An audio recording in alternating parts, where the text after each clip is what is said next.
لبيك اللهم لبيك لبيك لا شريك لك لبيك إن الحمد والنعمة لك والملك لا شريك. میڈیا سینٹر مکہ مکرمہ سے یونس اعظمی کا سلام.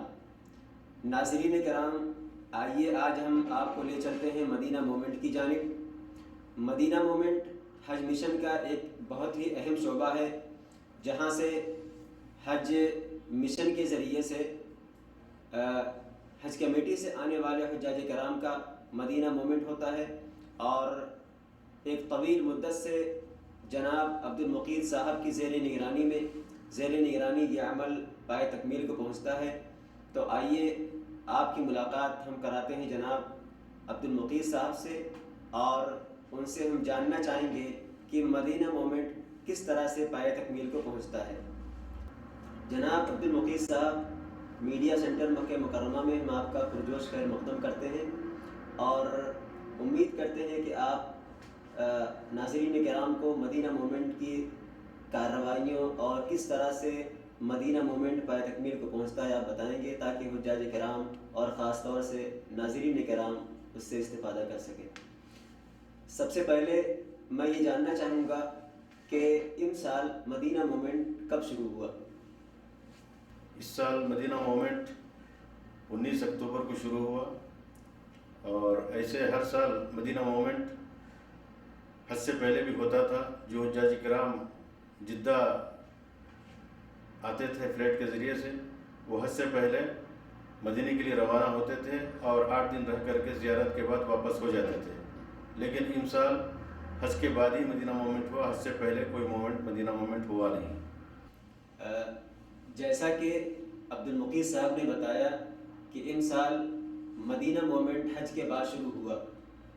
گزشتہ سالوں میں ایسا ہوتا تھا کہ حج کمیٹی سے آنے والے حجاج کرام کی ایک بہت بڑی تعداد جدہ ایئرپورٹ پر اترتی تھی اور وہاں سے مکہ مکرمہ آ جاتی تھی. مکہ مکرمہ میں ان کا 2 دن قیام ہوتا تھا. اس کے بعد ان کو بذریعہ بس مدینہ منورہ بھیج دیا جاتا تھا، اور پھر وہ 8 دن مدینہ منورہ میں گزار کر دوبارہ پھر مکہ مکرمہ واپس آتے تھے. لیکن ان سال نظام تبدیل کیا گیا، اور بجائے انہیں جدہ ایئرپورٹ پر اتارنے کے انہیں مدینہ منورہ میں اتارا گیا، اور 8 دن گزارنے کے بعد انہیں مکہ مکرمہ بلایا گیا، اور پھر ان کی واپسی جدہ ایئرپورٹ سے ہوئی. اس نظام کی تبدیلی کی وجہ سے حجاج کرام کو کافی سہولت ہوئی. انہیں مدینہ منورہ بذریعہ بس جانے اور پھر بذریعہ بس آنے کی زحمت سے بچے وہ، اور کافی انہیں راحت ملی. ان سال مدینہ مومنٹ حج کے بعد شروع ہوا، اور الحمدللہ کافی اطمینان اور کافی سہولت اور کافی راحت کے ساتھ مدینہ منورہ کا مومنٹ مکمل ہوا. میں جاننا چاہوں گا جناب عبد المقیت صاحب سے کہ اب تک تقریباً کتنے حاجیوں کا مومنٹ ہو چکا ہے؟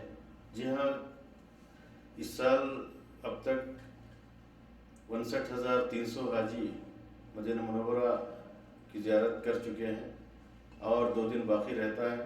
جیسا کہ آپ نے بتایا، بہت سالوں سے ہماری اسٹریٹجی رہی کہ حاجیوں کو کم سے کم تکلیف ہو. اس لیے اس بار پہلی بار اس سال حاجیوں کو آدھے تقسیم کر دیے گئے. حج کمیٹی سے آنے والے حاجی 50% حاجی مدینہ منورہ میں ڈائریکٹ ہندوستان سے مختلف جگہوں سے آئے، اور 50% حاجی جدہ میں ان کی فلیٹیں آئی. اور جو حاجی جدہ میں آئے وہ حج کے بعد ہی مدینہ منورہ تشریف لے گئے، اور جو حاجی مدینہ منورہ میں آتے تھے وہ مدینہ منورہ میں 8 دن گزار کر کے سیدھے مکہ آ جاتے تھے، اور مکے سے حج کے بعد ان کی روانگی انڈیا کے لیے شروع ہو گئی. تو اس طریقے سے حاجیوں کو اس بار مکے سے مدینہ جا کر واپس آنے کا، یا مدینہ جا کر کے پھر دوبارہ جدہ آنے کی زحمت سے یہ حاجی بچ گئے. تو ایک طرف جو ہے ان کو جانا پڑا، اور دوسری طرف کی مشقت سے وہ بچے رہے. لیکن اس سال باوجود اس کے کچھ وجوہات کی بنا پر 1525 حاجی ایسے تھے جو کہ مدینہ منورہ میں آئے اور حج کے بعد ان کو دوبارہ مدینہ منورہ جانا پڑا، کیونکہ سلاٹس نہ ملنے کی وجہ سے جدہ میں ان کی فلائٹس واپسی کی مدینہ منورہ ہی سے گئی ہیں۔ اور اسی طریقے سے 3 فلائٹ کے حاجی، کمرشل فلائٹ کے حاجی جو جدہ پہنچے تھے، ان کو مدینہ منورہ میں جانے کے بعد، حج کے بعد دوبارہ ان کو مدینہ سے جدہ آنا پڑ رہا ہے، اور جدہ سے ان کی فلائٹ روانگی کی ہوگی، واپسی کی۔ جیسا کہ عبد المقیت صاحب نے بتایا کہ فلائٹ کی دقت کی وجہ سے، اس کی شیڈول میں تبدیلی کی وجہ سے بہت تقریباً 1500 حجاج کرام کو مدینہ منورہ دوبارہ جانا پڑا۔ تو اس طرح سے اگر یہ میں کہوں کہ انہیں دوبارہ مدینہ منورہ کی زیارت نصیب ہو گئی تو حجاج کرام کو بہت زیادہ پریشانی میں وہ مبتلا نہیں تھے، کیونکہ انہیں دوبارہ مدینہ منورہ کی زیارت نصیب ہو رہی تھی، اور وہ خوشی خوشی مدینہ منورہ گئے، اور پھر مدینہ منورہ سے پھر اپنے وطن کو واپس ہو گئے۔ اس وقت تقریباً اچھی خاصی تعداد جو ہے وہ یا تو ہندوستان واپس ہو چکی ہے یا پھر مدینہ منورہ جا چکی ہے۔ اس وقت بہت کم حجاج کرام کی تعداد حرم کے آس پاس دیکھی جا رہی ہے۔ میں جاننا چاہوں گا جناب عبد المقیت صاحب سے کہ ہندوستانی حجاج کرام کی مجموعی تعداد کتنی ہے جو آج کی تاریخ میں ابھی مکہ مکرمہ میں موجود ہے؟ ابھی مدینہ مومنٹ ختم ہونے کو 1 دن اور باقی رہ گیا ہے۔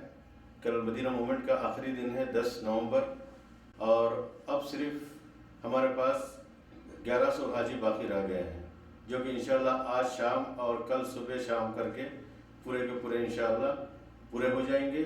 اور ہمارے پاس صرف اب چند حاجی باقی رہ جائیں گے جو کہ ہاسپٹلائزڈ ہیں اور طبی لحاظ سے وہ لوگ سفر کرنے کے لیے انفٹ ہیں، لہٰذا وہ جب انشاءاللہ شفایاب ہو جائیں گے تو اس کے بعد انشاءاللہ ان کی مومنٹ ہوگی، یا تو مدینہ کے لیے یا جدہ کے لیے، جدہ کے ذریعے سے وہ لوگ اپنے وطن روانہ ہو جائیں گے انشاءاللہ۔ امسال معلمین کی ایک بہت بڑی تعداد جو تھی وہ بالکل نئی تھی، ان کا پہلا سال تھا، پرانا تجربہ نہیں تھا، اس لیے کافی ہم لوگ یہ محسوس کر رہے تھے کہ کہیں خدا نخواستہ کوئی دقت پیش آئے، لیکن الحمدللہ عافیت کے ساتھ حج گزرا، اور خاص طور سے جناب عبد المقیت صاحب کا معلمین کے ساتھ ڈائریکٹ رابطہ رہا مدینہ مومنٹ کے سلسلے میں، اس لیے میں ان سے یہ جاننا چاہوں گا کہ پورے حج کے دوران خاص طور سے مدینہ روانگی میں آپ کو معلمین سے کسی طرح کی دقت، کسی طرح کی پریشانی کا سامنا تو نہیں کرنا پڑا؟ جی ہاں، یہ بات صحیح ہے کہ امسال جو معلمین ہیں وہ اکثر و بیشتر نئے معلمین ہیں، اور پرانے صرف 2-4 ہیں، ان کے علاوہ سب کے سب نئی کھیپ ہیں اور نیا تجربہ ہے ان کے ساتھ، گرچہ کہ وہ معلمین کے خاندان سے ہیں لیکن ان کے لیے یہ نیا تجربہ ہے۔ مگر ایک بات پازیٹیو ہے کہ تقریباً سب کے سب لوگ ایجوکیٹڈ ہیں، سمجھتے ہیں، اس لیے ہم کو کوئی دقت پیش نہیں آئی۔ بہت لوگوں کی طرف سے تعاون رہا، اکا دکا کے منہا سب لوگ ہمارے ساتھ تعاون کرتے تھے، اور مدینہ منورہ روانگی میں حاجیوں کی کوئی دقت پیش نہیں آئی، اور بہت آسانی سے کام مکمل ہو گیا الحمدللہ۔ مسلسل کئی برسوں کے بعد امسال کا حج کافی پرسکون رہا، حاجیوں کی تعداد کے اعتبار سے، نظم و نسق کے اعتبار سے، اور ٹریفک کو مد نظر رکھتے ہوئے بھی۔ عام طور پر مینا مومنٹ اور اسی طرح سے مینا سے عرفات کا مومنٹ، اور خاص طور سے عرفات سے مزدلفہ کا مومنٹ انتہائی دشوار ہوا کرتا تھا۔ مزدلفہ کی باؤنڈری کے اندر داخل ہونا ایک بہت ہی مشکل کام تھا، لیکن امسال یہ دیکھا گیا کہ حج کے تمام ارکان الحمدللہ بہت ہی عافیت کے ساتھ، بہت ہی سکون کے ساتھ اور بہت ہی راحت کے ساتھ پائے تکمیل کو پہنچے۔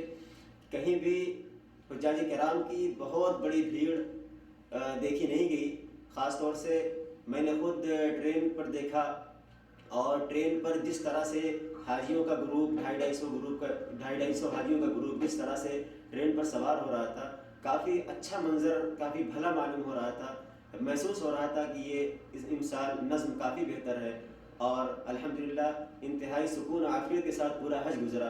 میں جناب عبد المقیت صاحب سے یہ معلوم کرنا چاہوں گا، کیونکہ حج میں وہ مسلسل مینا، عرفات اور مزدلفہ میں ساتھ ساتھ رہے، انہوں نے پورے حج کو کس طرح دیکھا، یعنی پچھلے حج کا اگر اس حج سے توازن کیا جائے، مقابلہ کیا جائے، تو کیا فرق وہ خود محسوس کرتے ہیں کہ کیا یہ عادت جو ہے یہ مناسب ہے، اور کیا اسی طرح سے ہمیشہ منی اور مزدلفہ میں اسی طرح ہونا چاہیے؟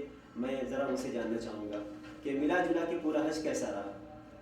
کئی سال حج کا منظر دیکھنے کے بعد اس سال پہلی بار محسوس ہوا کہ حج میں اگر تعداد کے اوپر پابندی لگا دی جائے اور اس کے ساتھ سختی کے ساتھ عمل کیا جائے تو ایسا حج بہت ہی کامیاب رہے گا۔ اس سال حاجیوں کی تعداد نسبتاً کم تھی، اور خاص کر کے لوکل حاجی جو کہ راستے میں رکاوٹ بن جاتے تھے، حکومت کی سختی کی وجہ سے ان کی تعداد میں بہت کمی آئی، اور جس کا پازیٹیو اثر تمام حاجیوں پر پڑا، اور ملا جلا کر کے حاجی ہر مرحلے میں ہر اسٹیج پر ان کا کام بر وقت اور براحت ہوا۔ تو اس لیے میں کہوں گا کہ اس طریقے کی پابندیاں ہونی چاہیے، اور یہ تعداد جو اس سال حاجیوں کی تھی بہت ہی آئیڈیل تعداد تھی، مثالی تعداد تھی۔ اتنی تعداد میں اس کا مطلب یہ ہے کہ حج بآسانی اور راحت کے ساتھ اور حاجیوں کو ہر قسم کی سہولت کے ساتھ مکمل ہو سکتا ہے۔